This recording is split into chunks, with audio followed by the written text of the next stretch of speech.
Welcome into the Bad Fans. Sports are back on the menu, talking about the Premier League, and this is the place to hear about all your favorite things from a point of view that may go against the grain of a normal fan. Like I said, today is all about the start of the English Premier League and the drama found in the world of soccer today. There's so much of it, just a lovely spread of drama in the world of soccer, and we'll begin your Bad Fan journey right now. It's made easy by subscribing and clicking the bell below this video. That way you're always notified to see new episodes like this one from the Bad Fan. And getting started, I am your host, Cole Carter, and I'm glad you have tuned in with us. I'm joined by my good friends and yours, Brandon and Steven. Gentlemen, how are we doing? It's good to see you. Welcome back. I'm doing well. Not a great first week in the Premier League for my squad, but I cannot say the same for you two. Yeah, a little bit of a flying start. It was concerning in the first 20 minutes, but things, predictably for me, I predicted them to win 4-1, turned around and stampeded over Southampton. Steven, how you doing, buddy? Oh, I'm doing fantastic. Tottenham won. It's going to make the relegation we get a lot more infuriating. But, first weekend, we're league champions so far. Nothing but confidence from Steven, as always. My guy, I love it. Well, we'll start the day with some fresh transfer news and updates from across the world. Lots of them coming down as the deadline approaches on August 31st, I believe. The Premier League started. La Liga is getting ready to kick up Serie A, but some moves being made. Brandon, you want to kind of dip your toes and get the people updated on maybe some big ones that they need to know about? Yeah, there's a couple here that I'll mention. Damsgaard came to Brentford for £16.7 million from Sampdoria in Italy. Damsgaard, if you don't know who he is, he's shown in the Euros with Denmark, I believe is who he plays for. Absolutely wonderful player to watch. He was so great in the Euros. This could be a coup for Brentford. I don't know if he'll adjust the Premier League well, but I hope he does. I still have them getting relegated though. We'll see how that goes. Another one, trying to secure some of that same Christian Eriksen magic from him. Yeah, and honestly, he's a lot younger than Christian Eriksen. Frank. Is his name Thomas Frank, the coach for Brentford? I think has a liking to the Danish players. So we'll see. They did really well last year. We'll see if they can do it again this year. That's a really, really great signing though for them. I wanted to point out Teemo Werner back to Leipzig. Who saw that one coming a year ago? From Chelsea. Yeah, so odd. I'm really surprised no other Premier League teams were in on him. I could have seen him going to Man U. Hell, he could have gone to even like a West Ham or I don't know. Like there's just teams that I think that could have benefited from having Teemo Werner on their team. Said he goes back to Germany, which I'm sure he'll tear it up again as he once did. And the last one, before I pass it to my main man, Steve, I'm going to point out Connor Cody, defender from Wolves, going on loan to Everton. That is an interesting move. Isn't Connor Cody was or is the captain of Wolves? Was their captain, is in the English national team, on the fringes, sort of like Tyrone Mings. But a veteran defender, Wolves is sort of in a, sort of tip to be in that relegation fight. I don't know what that means for Wolves. I'd be afraid by that move. But it is a great signing for Everton, who Villa plays this weekend. So we'll see how that goes. Uh-oh.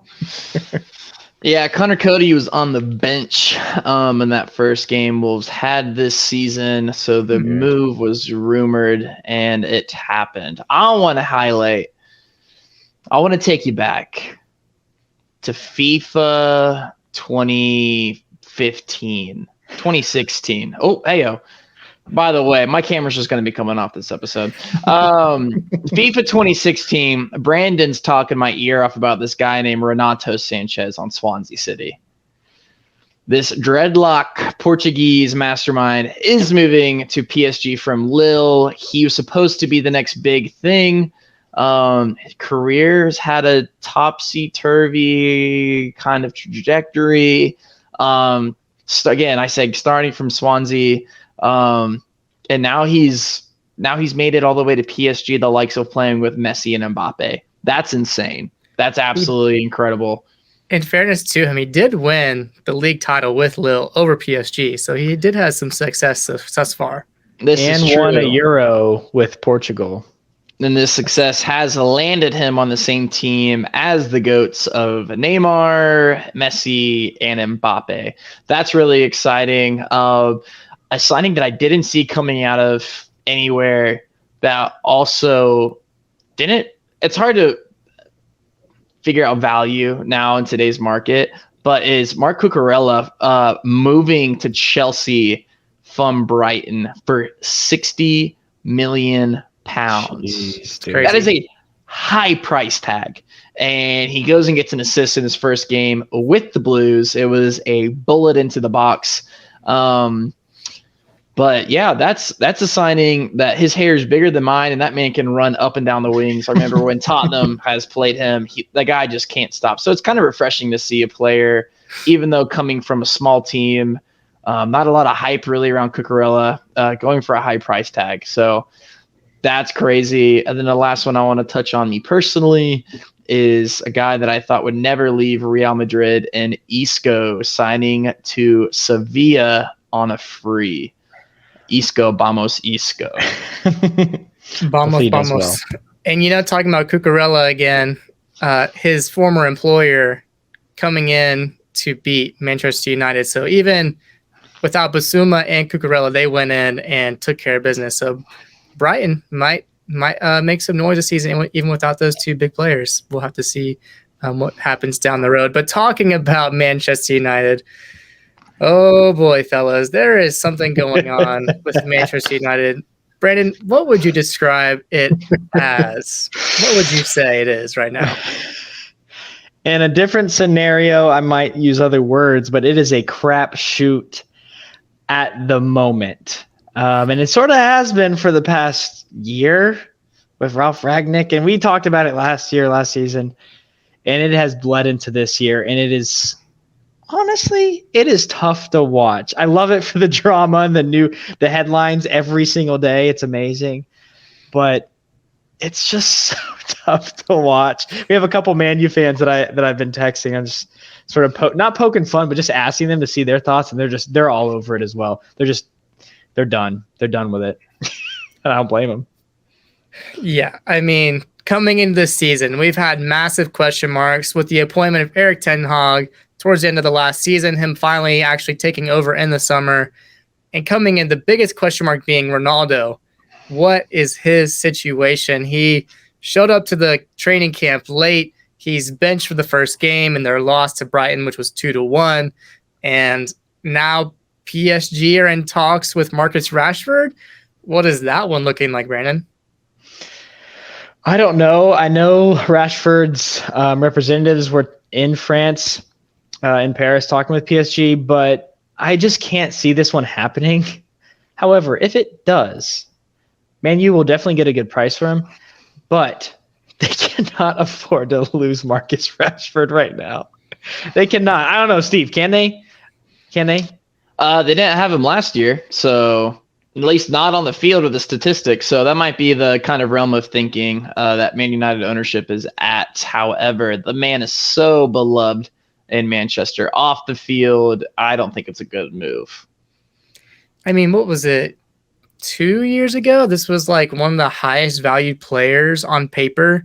Like people saying, yes. Oh yeah, he's like $150 million plus worth of value. And it's just now he's suddenly been relegated to the bench or just maybe not even playing for them anymore.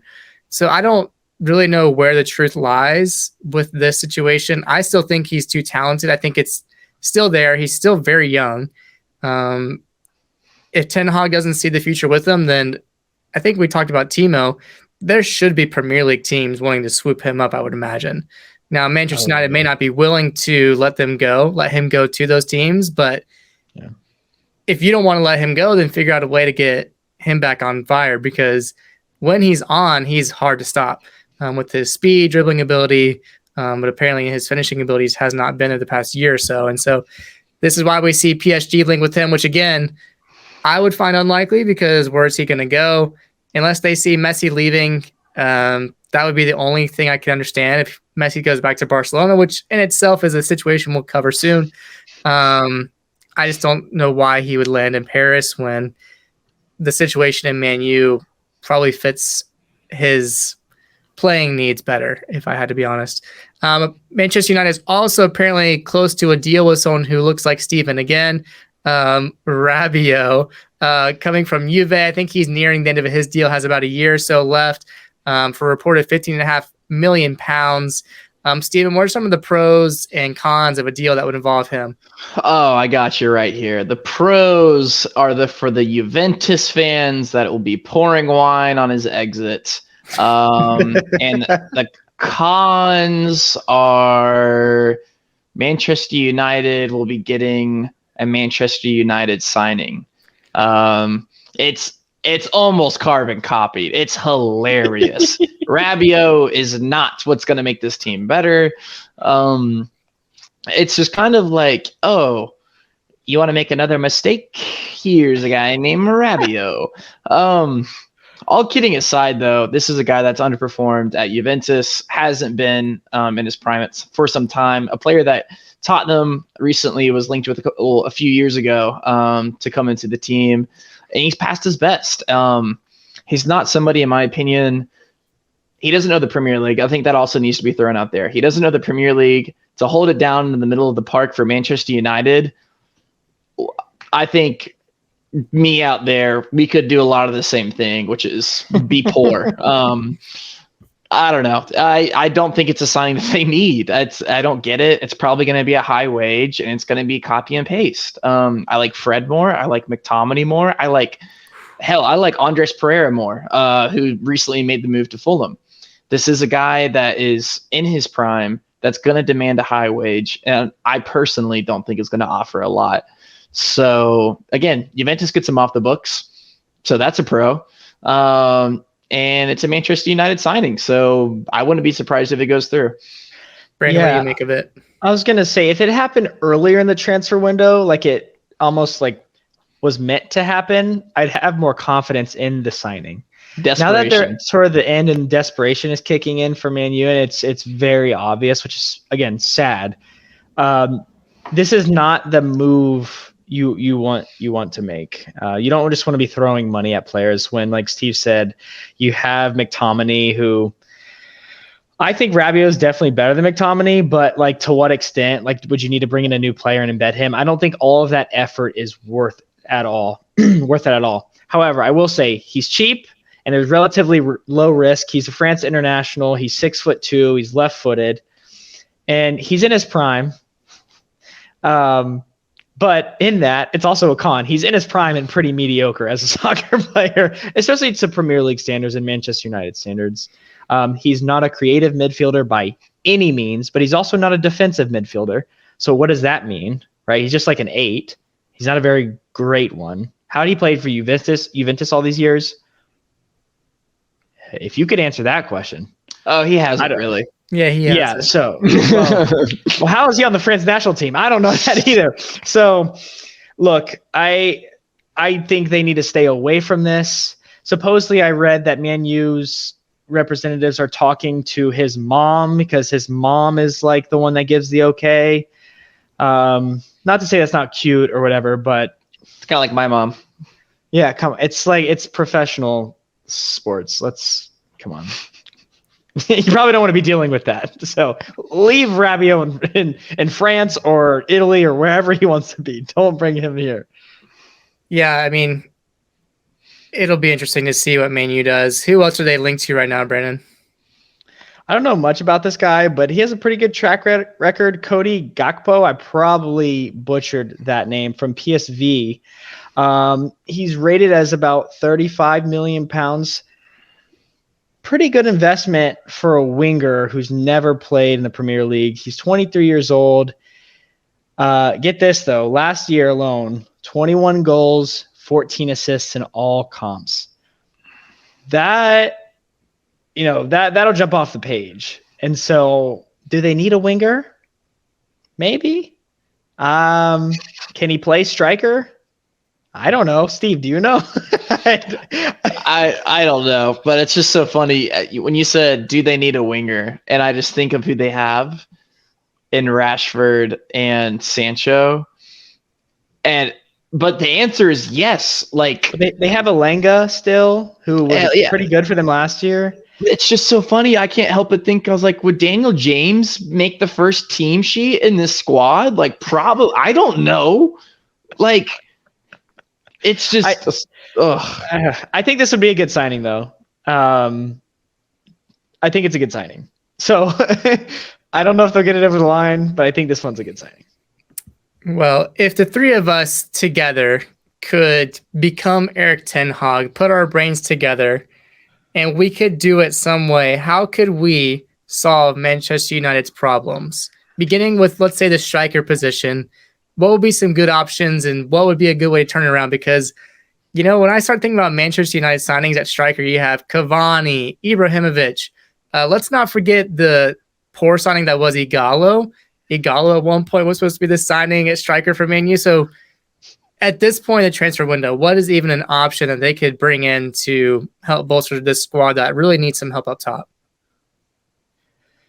I can start. One name that has been thrown around, not even for Manchester United, I don't think at all, but sort of floats around in the transfer rumor sometimes, is a guy named Patrick Schick. Really good for his national team, but plays for Bayer Leverkusen in Germany. He's 26 years old. Last year, he had 24 goals and 5 assists in 27 games. Absolutely amazing. The year before, he had 13 goals and 2 assists in 36 games. So he's sort of growing into his prime, which you do like to see.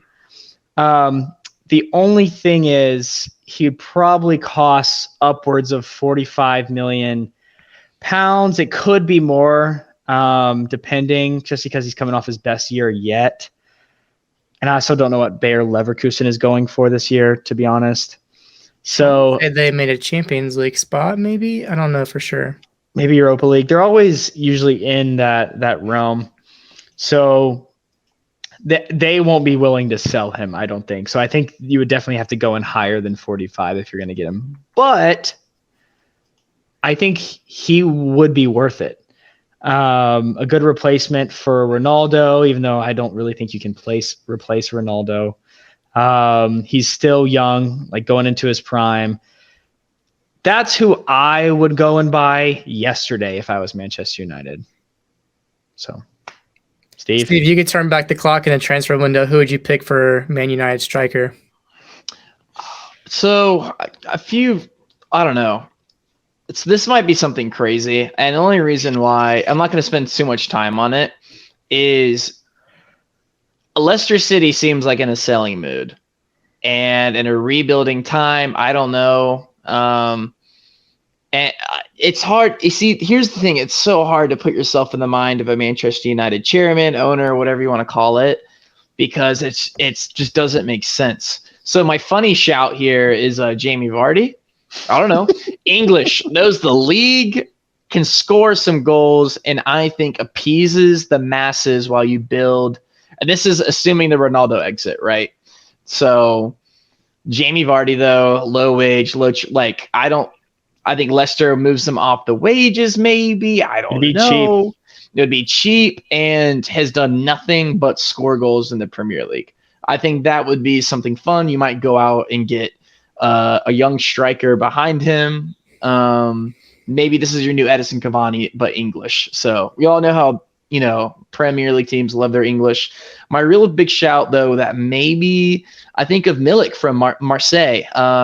Andres Arkadiusz Milik. That's his name. Anyways, he's the milkman. And scored a ton of goals from Napoli back in like 2019, 2020. I believe like 18 league goals in Serie A. Big upfront striker guy, 28 years old, very, very cheap, but he can still move. He's got legs, big and physical.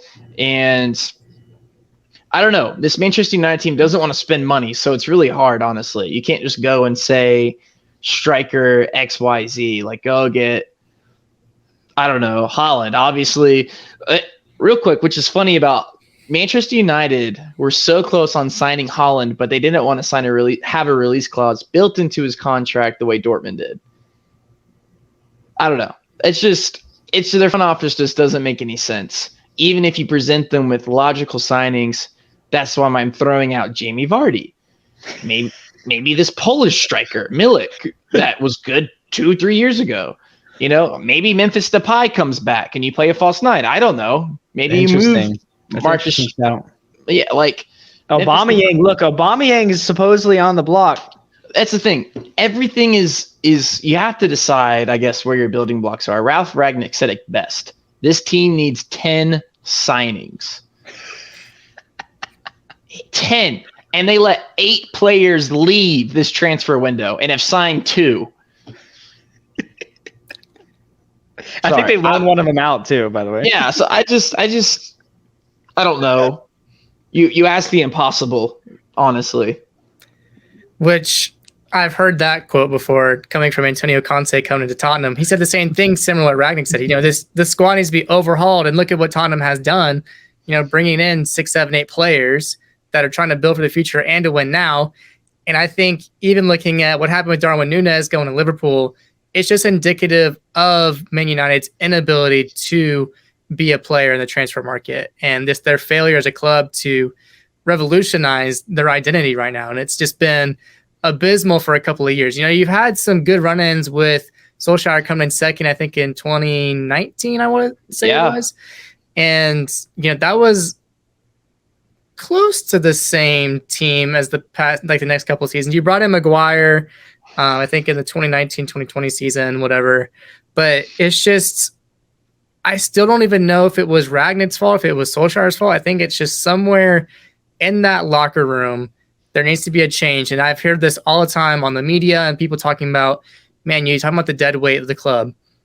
And you guys just said they let go of 10 players. Well, they haven't done anything to bring in new players. And so if they're not going to invest in the club, then I just don't know what you can say about the club. Yeah, they're going to go downhill and they won't be a title contender. They won't be a top 4 contender. They might not even be a European contender this year if they can't get their act together, especially with what's going on with Cristiano Ronaldo. Ronaldo is the one that's got, he's sort of running the show, it seems like right now. And Ten Hag's trying to play tough, playing him on the bench to start the season. But you're going to bench him all year if he gets past the transfer deadline? I just don't think you can. And so it's going to be interesting to see what happens next with Man United. Real quick on that striker position, and that's about Ronaldo. That's why it's so important that he doesn't leave. Like, you have Ten Hag playing hardball, starting Ronaldo off on the bench, but then you sub him on at halftime to win the game for you. It's a chicken shit move. Like, honestly, like he gave this big speech up in the media of like, yeah, people need to show up on time and people need to do this and this and this. But Ronaldo plays by a different set of rules. And so you might say that he's not exempt from that. But then when you sub him on at halftime to go and win the game for you, that's what you were doing. And so Ronaldo won that standoff. And so you move him on or you start him, in my opinion. You don't have the luxury to play around right now and play Christian Eriksen in a false 9. Like it's laughable. It is laughable. That's like if you and I clicked on FIFA and opened it up. And we're like, oh, let's play Eriksen for fun. Like, who does that? Yeah. I think as far as we get out of the striker position, you keep Ronaldo. You keep play him too. You keep Ronaldo, and you have to play him, and you have to swallow your pride because you can't sign every single Ajax player. Yeah, I mean, what are even the viable options in the midfield to help this Man United team? Are there any, especially at this point in the window? I don't know about this point in the window. That's what we have a month left. So I think because nobody likes Fred and nobody likes McTominay all of a sudden. I don't think many people have liked Fred, but McTominay people have liked. It seems like all fans are just sort of like, they're not good enough for Man U. Well, I don't necessarily fully agree. I think they could play a spot or play a role in the squad. There are better players out there for maybe cheaper or the same price that you brought them in for. Steve, how much was Fred? 40 million? Yep. I remind Tyler Arnold of it often. So It's I kind of like Fred. He had a good season last year. Yeah. So, but do you think like the first person that comes to mind? I actually said this to a couple of our friends. They should have went and got N'Golo Kante like the first day the transfer window opened. They should have went and got him. I think N'Golo Kante might be on his last year of his contract. Like, go and get that dude. You have him for 2 years, maybe sign him to a 2-year contract. He's one of the best holding midfielders in the world. He will do a job for you. He's twice the defender Fred is. And didn't play a lot last year for Chelsea either. Yeah, exactly. He had a down year. So you probably could have gotten him for relatively cheap. His wages would still be high, but hey. And then there's another guy that they've always been linked with but haven't gone for in the holding midfield position, Ruben Neves. Oh my God, would he make them so much better? He would make them so much better. He is the best player on Wolves, and I think the best player by a long shot at Wolves. He is so good. I would love to have him on Villa, to be honest. I think he's that good. Yeah, I mean, it's like you said, with N'Golo Kante, I feel like it'd be hard for Chelsea to let go of him. I think at this point, I think Tuchel's sort of turned around on how he feels about him, maybe. So he might get that extension. We'll see. But you make a great point, especially we talked earlier, such a brief mention of Wolves and what they might look like on the table. They might be underperformers this year. And if they are, getting what they can out of Ruben Neves maybe financially might be a good move for them if they might see themselves going down. But if they're going to compete for European spots, it'd be hard to snatch him up from Wolves. But you make a good point. The one that is so interesting could be scooping up Frankie de Jong from Barcelona. And the mess that is Barcelona, you could get this amazing 23-year-old kid, and he could totally change your midfield, I think. I mean, that's totally a viable option if they'd be willing to splash some cash on Frankie de Jong. But as we'll talk about soon, it's just who even knows what they could do with him coming from Barcelona. So there are logical signings that could still happen. It just seems like they have no identity right now, and they have 20 days to figure it out. Otherwise, they're going to be playing no Champions League football with Cristiano Ronaldo on the team, who what kind of inspiration is he going to play with if he's not playing Champions League football or has a team that he feels good about? And therein lies the problem, I think, with Man United is Cristiano Ronaldo and his morale about how he feels about the team. Yeah. And I was going to say, Steve, you brought up a couple players for that other midfield position, like the holding versus the number 8 that they also sort of want to overhaul, it seems. Go take it away. Yeah, I mean, someone that they've, again, been linked with for forever, as well as Ruben Neves, which is funny. I think if they signed Declan Rice, which is the guy my shot is, but way too late in the transfer market to take a guy like Declan Rice away from a team like West Ham. But again, talking about things they should have done, should have. Like, honestly, Declan Rice and Ruben Neves in that midfield with Bruno Fernandes. Oh, my God. But no, I'm thinking of a logical reason. There I go again. A logical choice could be Conor Gallagher from Chelsea.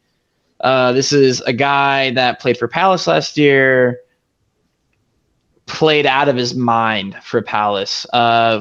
Incredible midfield player, number 8, that this team could use. Like, especially like Man United got rid of Mata, Matic, like, all of these older, even if you play him in a depth role and sub him on, like, are you really going to start Christian Eriksen? Like, I don't know. This is a move that I think makes sense. He's young, and doesn't really probably have too much of a shout in getting in the top. I mean, the first team for Chelsea right now still. Mm-mm. But Man United is not Chelsea. Like, it is. They are not in the same. They're not in the top 4 race. I don't know. It's only 1 week gone by, but Conor Gallagher is a guy that makes his team better. Can take the pressure, release the ball. I just don't get it. And another one that just came to the top of my head, not a midfielder, striker, or whatever, is Neto from Wolves. I mean, we keep talking about Wolves, but I think of Jota going to Liverpool, and I don't know, like these low risk signings that have been in the Premier League, like the 20 million, the 15, I don't know. Yeah. Just don't make sense. But yeah, Conor Gallagher is a guy that I think can make this team better. And you have your obvious signings like the Declan Rice and the Ruben Neves. So like those two players have been linked with Man United the past 3 years. Yeah. And I think Conor Gallagher would start. I think he'd fit right in. I think he'd literally McTominay out. See ya. There's some good dead weight that they could take from Tottenham I'd be willing to give away in the name of Tanguy Ndombele. I thought about saying that. But if that is the move that they would do. That is a move that they would do. But if Ndombele can't take Tottenham and like the pressure, like all of his like off-field issues and stuff, I don't know why Man U would touch him, but who knows? It's Man United.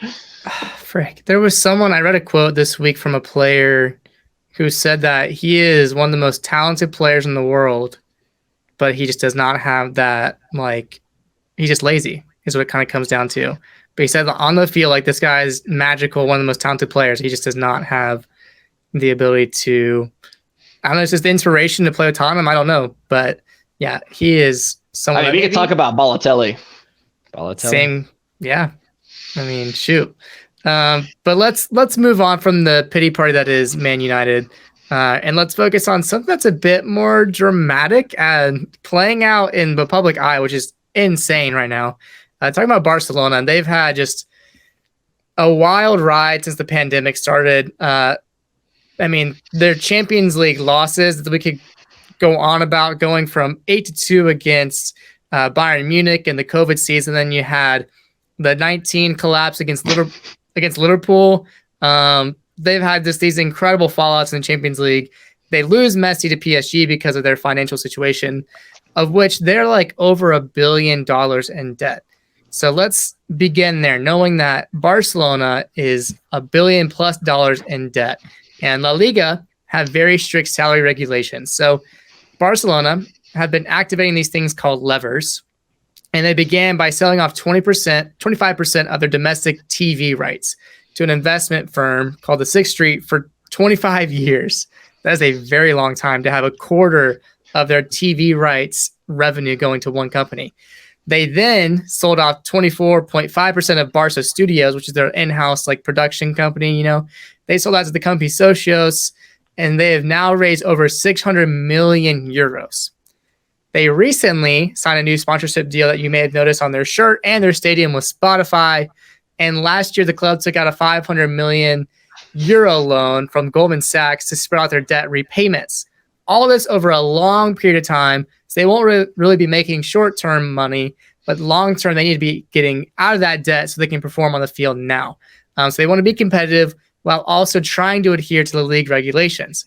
However, despite all their work to do so, the debt is still too high for them to operate at like a 1-to-1 ratio. So essentially this means that the players that they've tried to bring in this summer, being Lewandowski, Andres Christensen, Kessie, Rafinha, who am I missing? I'm missing a fifth one, I think.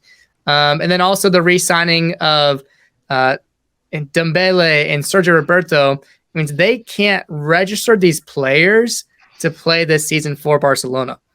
So that is a mess, which now means they might have to activate a fourth lever, which pull the lever, Kronk. Pull the lever. Wrong lever. They've been pulling too many levers, and so they're acting like Emperor's New Groove with Kronk and Yzma, and they're probably more than likely going to have to sell off an additional 24.5% of their Barca Studios revenue, which even then may not be enough for Barcelona to generate enough revenue for all their incoming transfers. So they might have to sign some and let some go, like Andres Christensen might have to go sign with a different club or something.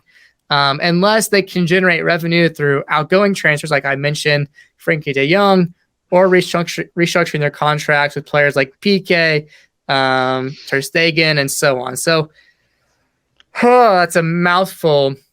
And I tried to dumb that down as best as possible for you guys, but they have until August 31st to settle these issues. So get your popcorn ready. It could be a wild finish to the window.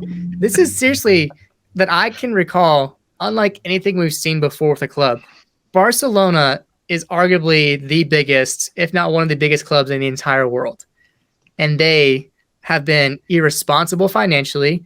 They've been overrun with debt. They've had the fallout with their old president, Bartomeu, Laporta coming in to try and salvage the club, declaring the club dead, basically financially, and then him trying to do whatever voodoo magic he can do to get this team back into contention to play Champions League football and try and win La Liga, which has been more than a high-ask issue recently. So, guys, we need to break this down a bit and talk about Barcelona. What do we make of their current financial predicament, and how do they need to manage it just starting out to get through this window? What needs to happen for Barcelona?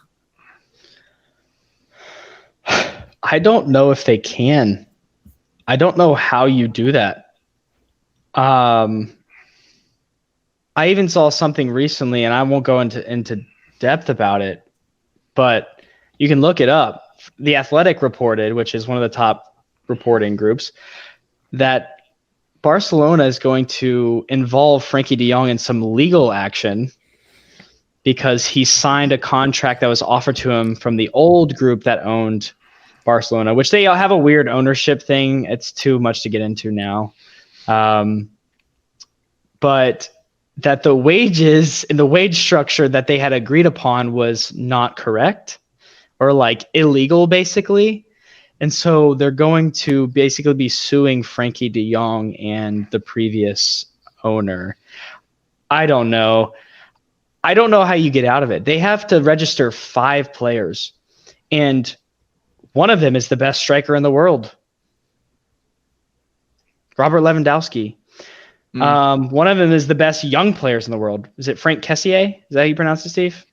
Yeah. They have Aubameyang now, who you know is on monster wages. Frankie de Jong is on monster wages. I don't know how they're gonna do it. They will have to sell. My prediction is they will have to sell some of those players that they got this summer that they brought in, because they will not be able to register them. And I don't know what you do from there. So Man U, go make a bid for Kessié and Frankie de Jong. Hell, bring them both in, because honestly, they have Torres. Why not? I don't know. Yeah, they have Jules Koundé that they can't register, I don't think. I don't know if Barcelona. One, yeah. Yeah, who almost went to City or somewhere. Like, I don't know. I don't see it going well. Steve? They're worse with money than I am. Yeah, they're terrible with money. You see them sell. I still think they'll still have the highest outgoing transfer fee in for Neymar of what that is, and how they spent, even just how you spend that money. Like it's all just indicative of this club is at. But however, I will give them props. They had a good season last year. Like, there's a lot of positives in this club, and Xavi at the helm, the players seem to really like and respect them. And if they can somehow figure out to sort out this financial mess, they have a very, very good team. I don't know how they're going to do it. I don't know why I would assume that soccer is a corrupt sport and that the top tier teams can figure out ways to. No. I mean, there's no history of that. No, I think a part of me just expects them to, if I was a Barcelona fan, Seth McIntyre, looking at you. If I was a Barcelona fan, I'd be like, figure it out. I don't know. Just figure it out. I don't care how. Just figure it out. I want all these players on my team. Sell the rights. I'll give you my child. I don't know. Like, that's how they think about football over there. So literally, I don't know. It's not a good look right now. I don't know what's going on. They did the same thing in threatening Messi last year or 2 years ago with legal action with his whole thing. They're talisman. So there's nothing this club won't do, whether for bluffing purposes or whatever, but they were able to get all of these very good signings in over the summer. And it's not like if I'm a Koundé or these players know the financial issues of Barcelona, but they still have the power and the attraction of that pedigree of being a club. Like, people are wanting to go there and they don't know how they're going to get paid. That's what's happening right now. Which is insane. They're applying for jobs without offer letters. Like they're like, yeah, sure, just come play for Barcelona, and that still carries so much weight. So for that reason, like we're saying this now, and at the end of the year, they could have won La Liga. I mean, I don't know. I mean, in comparing the clubs of Man United and Barcelona, it's like I'd rather be a Barca fan. They've still like had the chances of getting knocked out in these quarterfinal Champions League games. They still have a very talented squad right now. Like, I don't know. Maybe this is what Man United's scared of, but I just expect them to figure it out. Yeah, and Cole, I'll pass this to you, but think about this. I heard this today. It's sort of like this because they're so massive, like you just said, Steve. So they have all this pull, but they're sort of like bears in the like the economic like market sense. Like they have to spend money and invest money to make money, right? Yeah, spend money to make money, maybe. So, but they're willing to invest millions and millions and millions and not make it up. So at some point, right, like the balancing of the books is going to catch up. But like it's almost like an ego thing, right? It's because if this were my club, I'd say we have one of the best academies in the world that we've built. We have the best women's team in the world, arguably, with amazing support. We have other ways of making money. And again, going back to just men's soccer, like the academy part, they are pumping out talent. You have a 16-year-old starting for Barcelona. What? Gabi. What? And there's more of those. They have more of them. They don't need Jules Koundé. They don't need a lot of these players that they're buying.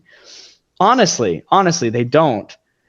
However, Xavi as a coach is probably demanding that. Any top-tier coach is going to be demanding signings, right? Money.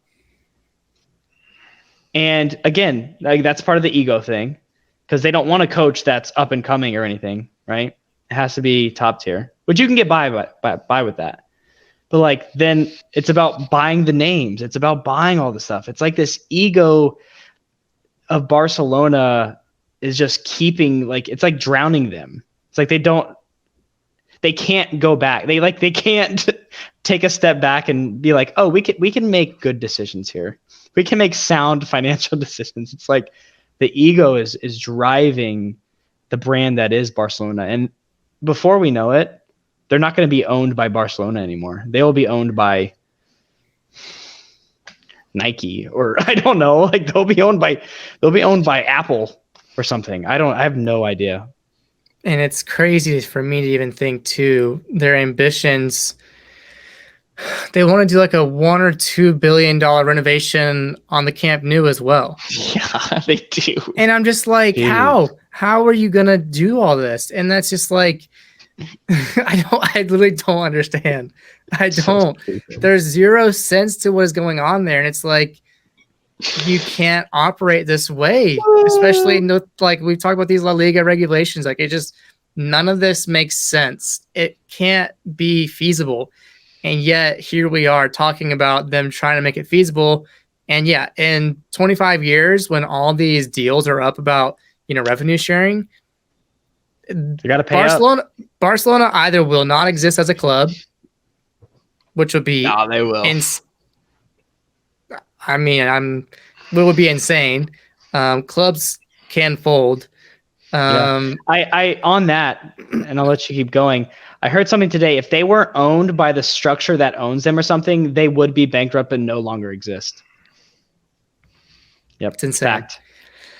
So I just really you have to think with that long lens of beyond just now, which they're acting like a 15-year-old or a 16-year-old that just got a new job or something. They want to spend all the money that they're making. It's just ooh, and then forgetting, well, if I go and spend $100 this weekend, then I'll have no money to, pay for gas or whatever. It's just it's just insane that they've been going through this process for the past 2 years and not forgetting the Super League that they wanted guaranteed revenue income every single year. And they were a top player in that and probably still are. So it's just wild. I don't have words to describe really anymore what's going on, but I do think that if we glossed over this as a soccer community, then you might just think it's Barcelona doing Barcelona things. But I really do think this club will be in deep trouble very soon if they're not careful, and they might not exist in 10 years' time as they do now, which is a crazy thought to have. But I could be overreacting, but I do think that this money is piling up quickly, and if they can't find a way, things will be south very quickly. But speaking about those overreactions that I might be having, I want to hear from you guys as well. Some of our big Premier League overreactions from match week 1. I'll start. We saw Bournemouth take on your club, Brandon, Aston Villa. They got out to a quick start within like a minute and a half or 2 minutes, getting a quick goal and finishing out the game, I think 2-0 if it was. Yeah. Which my reaction then involves the second part being Southampton getting dismantled by Tottenham 4-1. James Ward-Prowse got the early goal, which was, as always, just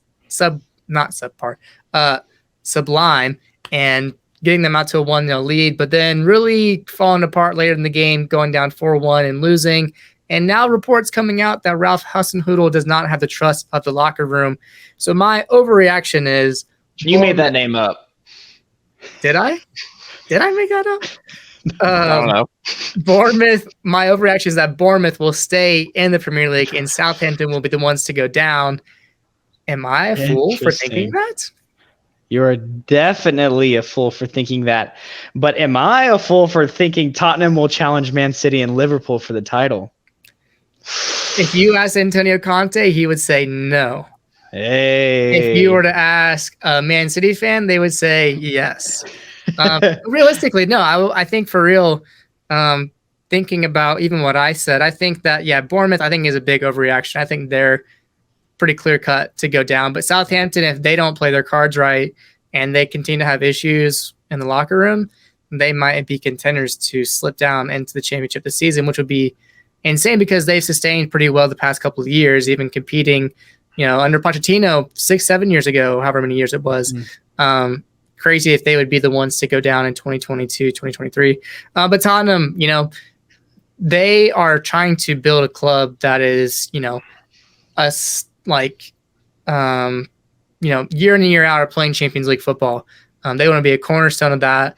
They want to be in the Premier League title race. And so is it possible? Yes. Is it likely? I'm going to say probably not. Yeah, I still have Tottenham hovering around 4 or 5 spot. I don't know. It's a great first win. Southampton are bad. We were just talking about them getting relegated. So first week of the season, overreaction. I do not think Tottenham. I don't think Tottenham will touch Man City's academy for the title this year. In my opinion, again, I think they're so far ahead. But my overreactions after this first week, I don't know. Does Mitrovic reach Cole's projected 18-goal mark in the Premier League, scoring the double against our Liverpool Reds? Ended up in a 2-2 tie. But the question being, are Liverpool in trouble? Are they in trouble, or is it just first game of the season? Fulham's coming out on fire, game at Craven Cottage, and Mitrovic was in full effect. What do y'all think? I mean, it looked like Van Dijk forgot how to play defense in that game. Yeah. Like he had never been on the field before. Can we agree it was a penalty? Oh, for sure it was a penalty. Thank you. No doubt. But it was just like my guy looked like he had never seen a player come at him, and just I've never seen him make a decision like that in my life, which is insane. Bad. Yeah. Like that was worse than something Serge Aurier would do with Tottenham, just bad. No, but really I think they will need to settle in a little bit. Even the goals they scored weren't even good goals, to be honest. Like they weren't like, Liverpool team play goals. They're pretty sporadic, which people making fun of Darwin Núñez. The back heel was kind of cool. Yeah, I mean, the thing, does he intend to do or not? They scored the goals, which is what matters. But, Liverpool without Sadio Mane, are they going to be able to click like they would with him and Salah up top? And now they have Jota, Núñez, and Salah. So we'll see. But is the panic button being pressed? No. But if they're not careful, come January and February, if they're 6 points back in Man City, I would be pretty quick to say that they probably aren't going to have the same shot they did last season.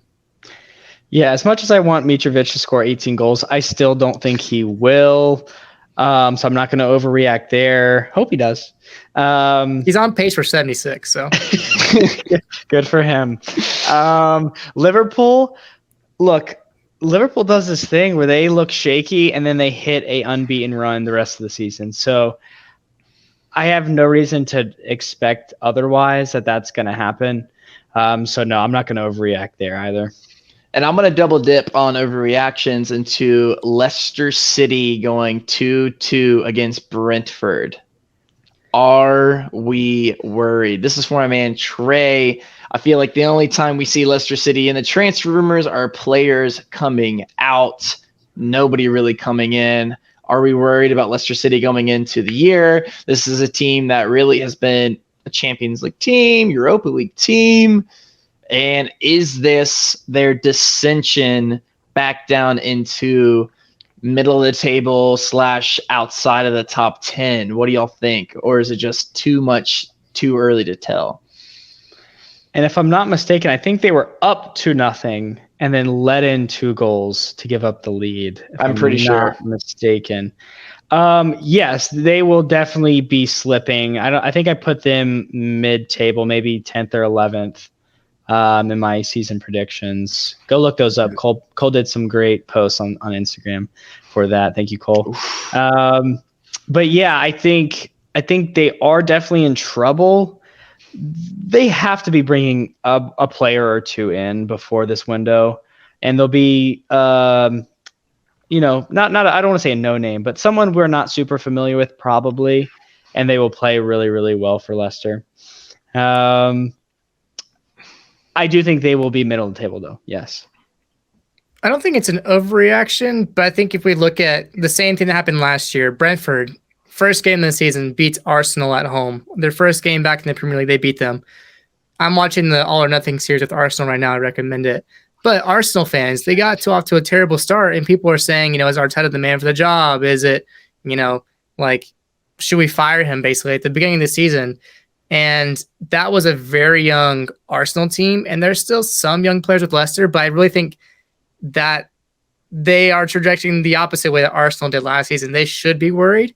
Leicester has guys, I talked about this in the Premier League preview, they have expiring contracts. You have aging players like Jamie Vardy in particular, and you have Brendan Rodgers, who's a little unsettled because of the lack of movement in the transfer window. So, yes, I'm worried about their European positions, if they're going to be worthy of, capturing one of those spots. But are they worried for the long term for the season? Those factors matter, but I'm not pressing the panic button yet with them. I still think that they have a solid squad. If Yuri Tielemans stays, if Vardy can be healthy, if James Maddison stays in place to his level of play that we know he can, I think that they'll still be fine, but they do have some thin ice that they're walking on with some of those players, and they will be in trouble if those pieces don't connect like they would last season. Those are good points, though. Those are good points. I'm glad to hear those overreactions. The last bit, we'll talk about the Premier League today, kind of previewing the upcoming match week 2, some clubs that are playing. I think the biggest match for the weekend is Chelsea versus Tottenham. Tottenham goes to Stamford Bridge, which they lost last time they're there. I was in attendance. I was pretty sad, but a pretty cool experience nonetheless. Chelsea has dominated recently. I think they beat Tottenham 5 times last season, which is never a good feeling as any fan of any club, no matter where you are. But it's a revamped Tottenham squad versus a Chelsea team that is looking to improve upon last season, bringing in Raheem Sterling, shipping out Teemo Werner and Lukaku. So some question marks up top, but looking to solidify their defense, even with the return of Ben Chilwell and now the introduction of Kalidou Koulibaly. This weekend, I think, is going to be a huge test for both clubs. Coming week 2 is pretty insane. What do you guys see from this matchup coming up? I think it'll be a great early season marker to see where both of these teams are. I can see a draw, to be honest, but I hope it's electric. I hope it's like a 2-2, which I could easily see. It's going to be a chess match between the managers, but you can never tell with these early season ones. But I think we'll know where both these teams are at after this game. Yeah, I think the mad Italian is released this game. Antonio Conte coming back to his former club where he's won championships at. Ended up getting sacked there. I think he's going to be like a shark smelling blood in the water. And after Chelsea's shaky first week performance, if I'm Conte, I am throwing everything I got at Chelsea. Everything. At Thiago Silva and Kalubala in the back.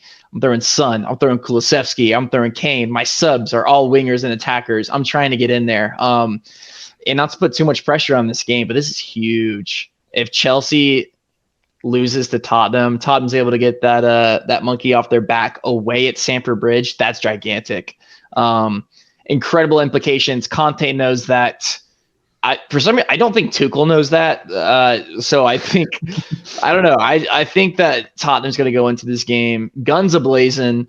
Maybe they can see 2 or 3, but I think they're going to go in and score a lot. I think it's going to be an amazing game. Yeah, and I'll say something real quick too. We've talked about Tottenham before, their inability to, put teams away in the past. And I think if they can put Chelsea away this season, then they can be title contenders, I think, because they've shown last season they were the best team against Liverpool and Man City combined with the entire league. They did better against them than anyone else, the whole league combined. If they can include a draw today and a win against Chelsea and Tottenham later this season, or even just 2 draws, could be season defining, I think, for them, and could be what propels them to that next level, whether it be the 3rd spot or title contention, I think. So this weekend will be massive for them.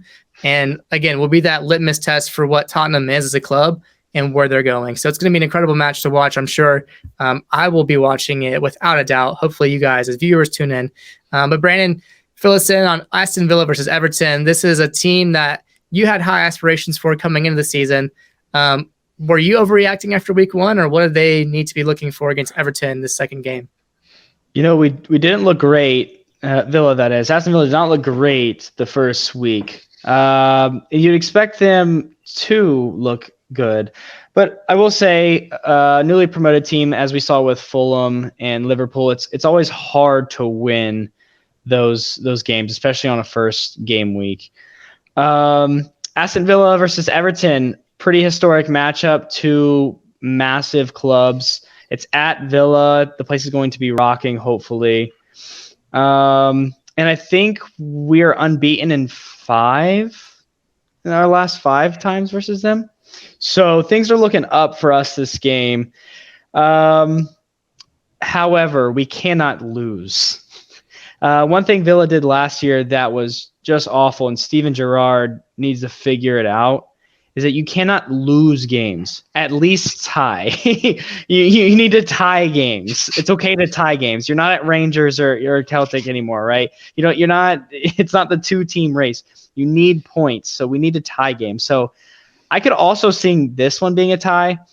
I think we'll win 2-0 though. It's gonna be a good game, hopefully, but I don't know. Who would be in more trouble after a potential loss in this fixture between Villa and Everton?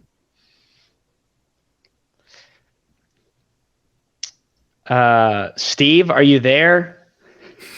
Oh, sorry. I was just thinking of, anyways. Yeah, no, I think it's definitely Villa, right? If Villa lose back-to-back games to start the season off, they are going to be in the doghouse. And Steven Gerrard, that is. I agree. I mean, Steven Gerrard, Liverpool, man, you can't lose to the Everton on the Merseyside, right? Let's go. I think that's got to be the mentality he's coming into this game. Coaching, I think he'll translate that to the players. Coaches like to talk about how their former clubs, like careers and whatnot, Steven Gerrard being with Liverpool, don't run deep in their coaching career, but I call BS on that. I think this game means more. And yeah, I think Villa will come out and really stop playing around. Everton, Frank Lampard. I don't think Frank Lampard's a great coach. I just said it. Yeah, I think Villa's going to walk away with the win. I like that 2-0 scoreline. Yes, I think Everton is going to lose. However, if they start Dele Alli, they will win 6-0. Also, this is Stevie G versus Frank Lampard, the first time they are meeting as coaches and not players. And I think they had some good run-ins in their playing career. So the game's honestly probably more important to the coaches than it might be to the teams this go round. That's a good point. The last one we'll look forward to in the Premier League. Actually, maybe we'll start. Brentford versus Man United.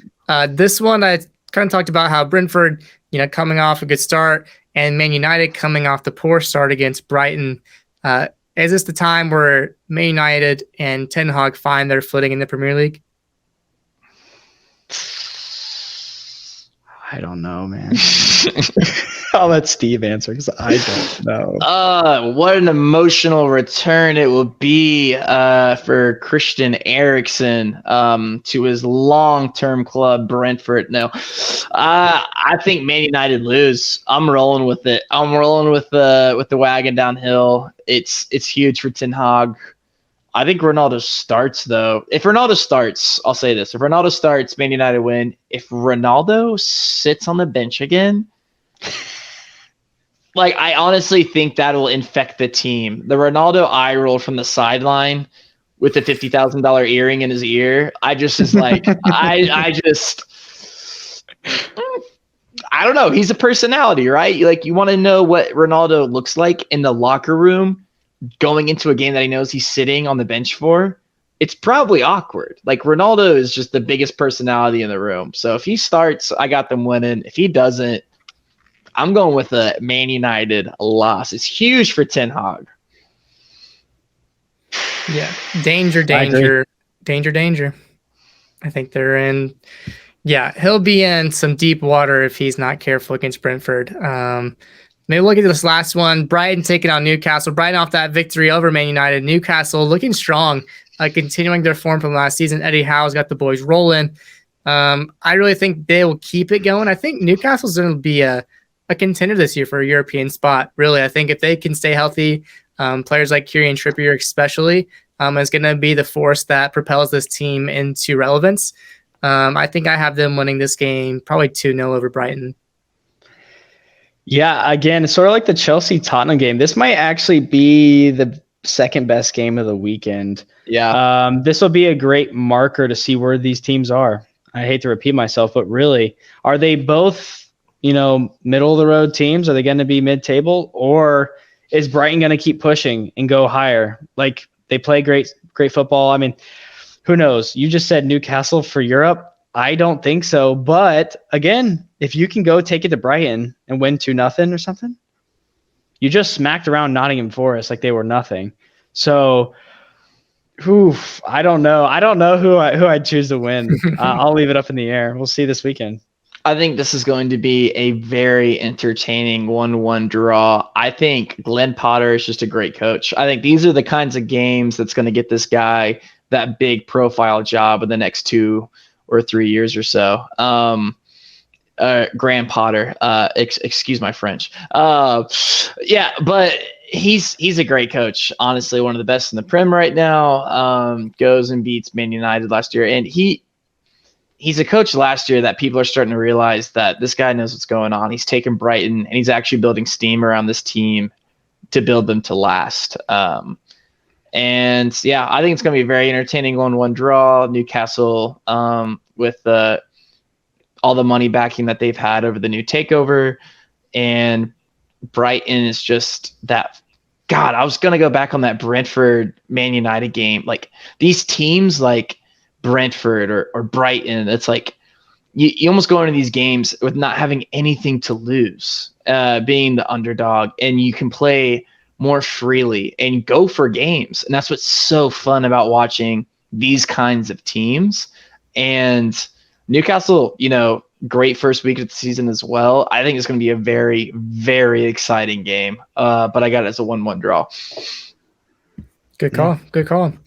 Well, fellas, as we like to do, we're going to take it back over the pond to the MLS and get a little MLS preview, a little kind of midway point. It's a little past midway point. We just had an MLS All-Star weekend up in Minnesota. The MLS All-Stars took on Liga MX and beat them 2-1.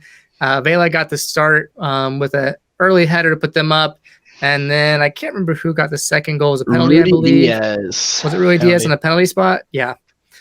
So the Americans, as you could say, took home the win over Liga MX. But as it stands right now, as we begin this kind of split of the season towards the later half of it, Philadelphia is currently leading the East with 45 points. They're right above NYCFC at 42. Montreal is sitting with 40 points, and New York Red Bulls with 37. And the East is tight. I think once you get past those couple of top spots, 5 to like 10 or 11 is like within points. Last. I think last is like 3 point. It's like a 3 point difference, 4 point difference. So the East is really, really close this year, which is great fun to watch.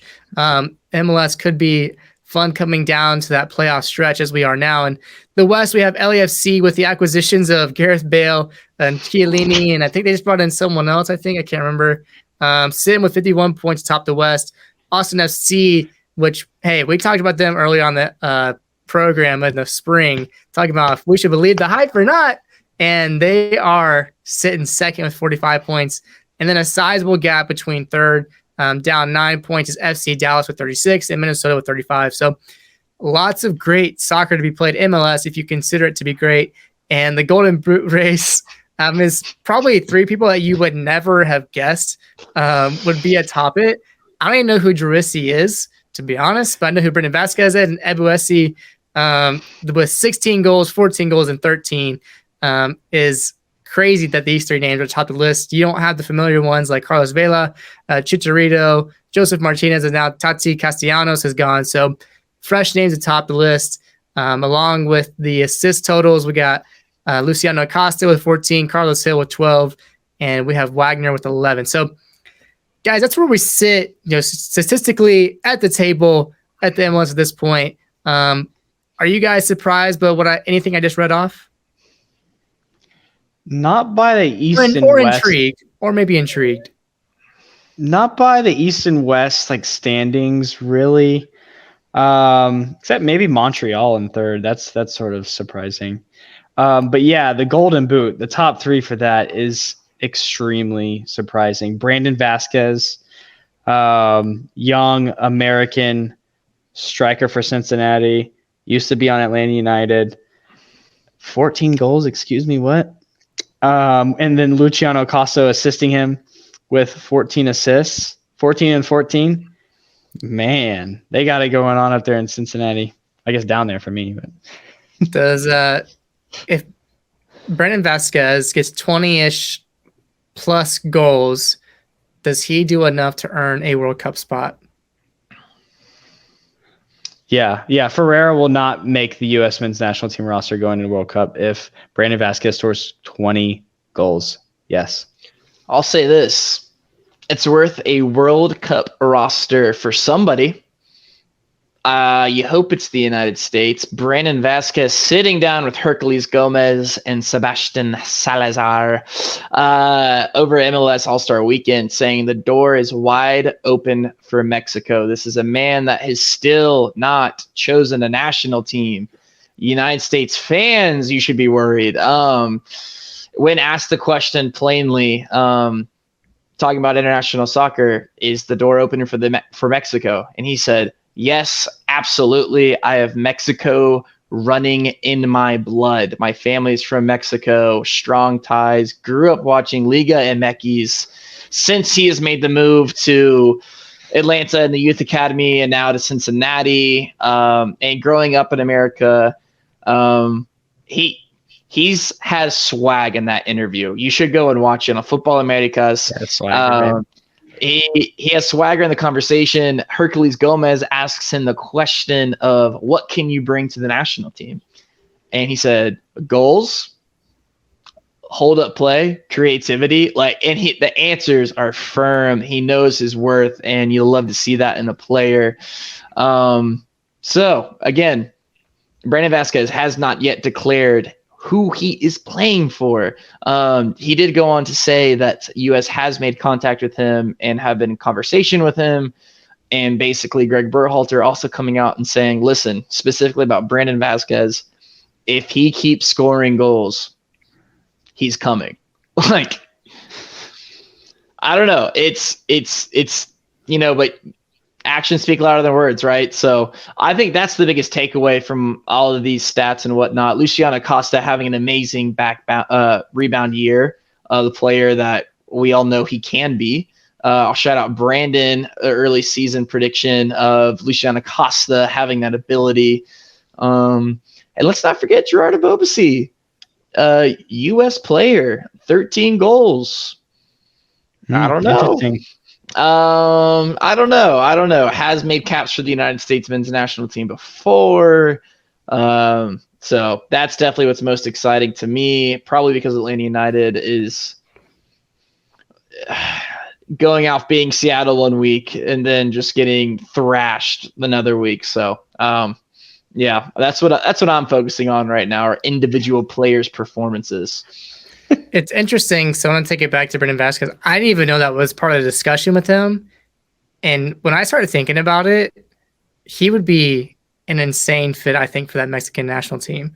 I think he'd be a player that I feel like his profile physically would be a player that Mexico probably hasn't had before.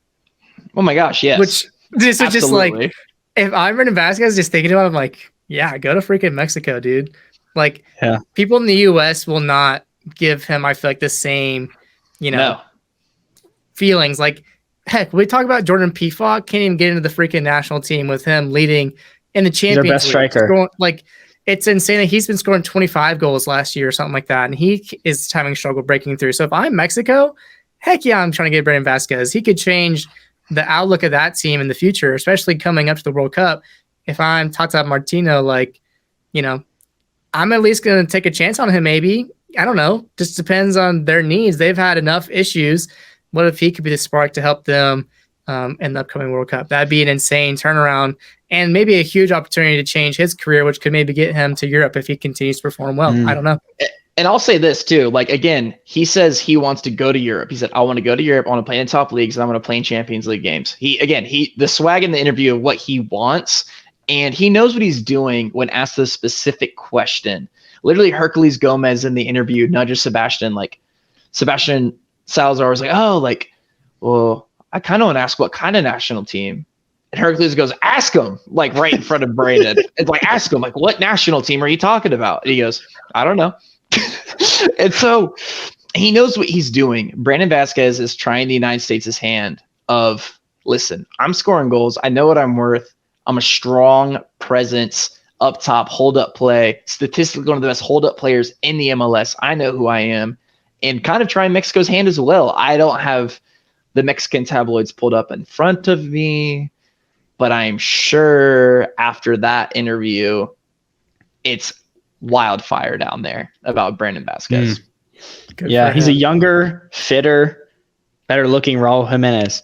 So, I think he'd fit perfectly in Mexico. I think he'd fit perfectly in the United States, to be honest. And played in Tijuana before making the move to Atlanta United when he was 16. So again, this is a guy that's very familiar with Mexico. It's insane. Well, we're going to begin to wrap things up real quick here with our MLS Fast Five. You guys, if you've been around, have seen us do this before. And ironically enough, we have Cincinnati taking on Atlanta United. Brandon Vasquez playing his former club. Atlanta traveling up to Cincinnati. Predictions on this one, I have a 2-2 draw. I think Luis Araujo does something to contribute to the squad. Him and Almada link up and get a late equalizer, but I don't think we'll win this one outright as well. I think we need the points as more than anything else. Ooh, I think we're losing 2-1 on this one. Brandon Vasquez might have a brace too by the end of it.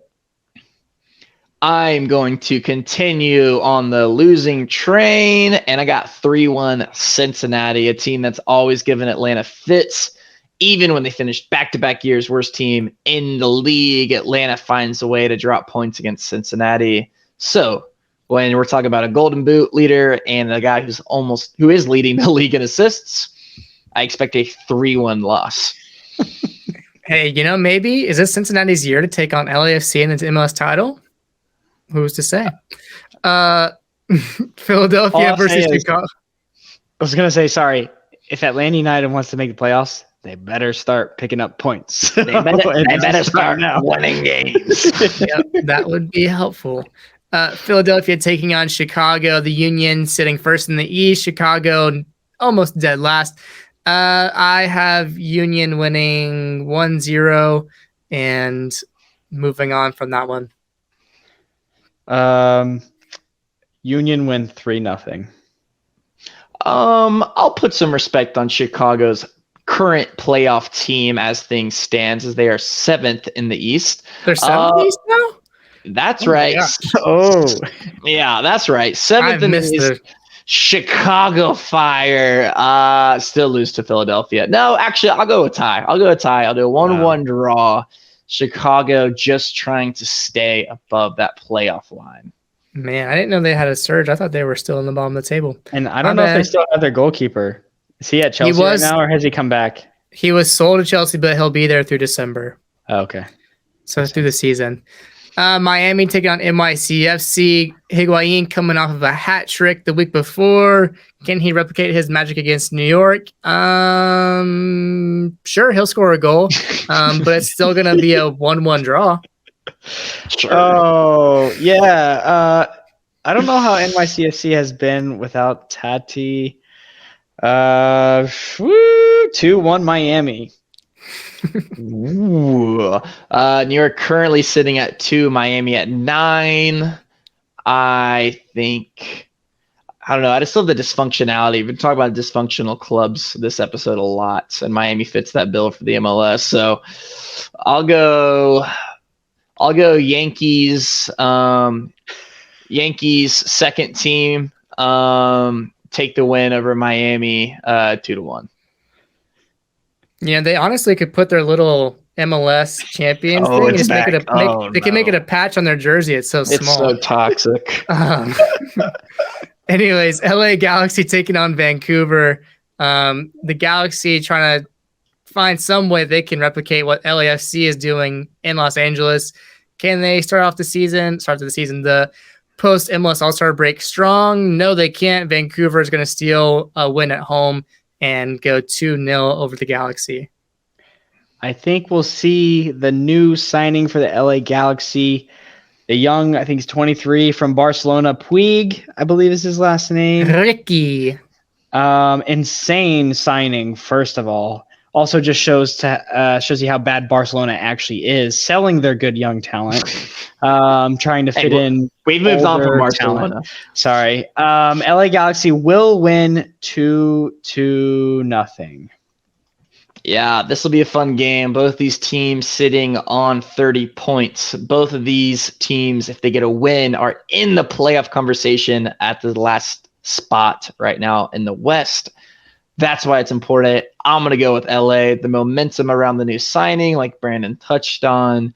I'll go with a 2-1 victory over Vancouver. Hey, Vancouver also just won the Canadian Cup. And they have Julian Gressel on their team now, so they might have some momentum. So be careful. Watch out for the Whitecaps. Last one on this Fast Five is New York Red Bull versus Orlando. Red Bull sit in 4th, and Orlando's, 6 right now or something like that? 8th. One spot below the playoff line. So Orlando needs points, just like a lot of teams in the East do. However, they'll only get one. They'll tie 2-2 with Red Bull. Pato, if he's playing, he'll get a goal, and that'll be the end of that one. I'll go for a 1-0 Orlando win, actually. Woof. Will you? Yes. I'll go with, I like Red Bull's defense better, and I'm actually going to go with a 2-0 stamp of authority Red Bull win because I hate Orlando. My man, I love it. Well, that's the MLS Fast Five from us, 3 experts on Major League Soccer. No, we're not, just having fun. And that is going to wrap us up on The Bad Fan today. So support our coverage of the Premier League, the MLS, and other soccer drama like Barcelona's collapse before our eyes by becoming a Bad Fan and subscribing through clicking the bell below this video. That way you're always notified to see new episodes like this one from us, The Bad Fan. Interact with us on Twitter and Instagram with your biggest reactions and thoughts. We just did a Premier League preview. Leave a comment on that. We would love to see what you have to say. And again, I have been Cole Carter. They have been Brandon and Steven. We'll see you guys in the next one. Until then, peace out.